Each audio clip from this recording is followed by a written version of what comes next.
लहान मुलींशी लैंगिक कृत्य करणारे अक्षय शिंदेचा पोलिसांच्या गोळीबारामध्ये मृत्यू झाला. पोलिसांनी स्वसंरक्षणार्थ केलेल्या गोळीबारामध्ये मृत्यू झाला. आणि त्यानंतर ही जी पिशाच्यांची जी पिलावळ आहे महाराष्ट्रातली, त्याचा चेहरा परत एकदा लोकांसमोर उघड झालेला आहे.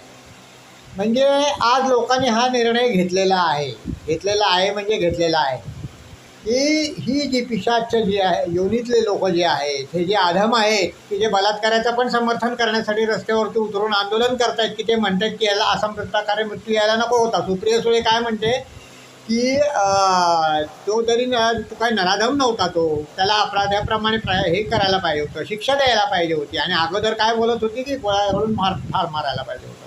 म्हणजे इतक्या प्रकारची उलट्या काळाची ही जी लोकं आहे, ठाकरे काय, पवार काय, या सगळ्यांनी आता या प्रश्नाचा उलटा विपर्यास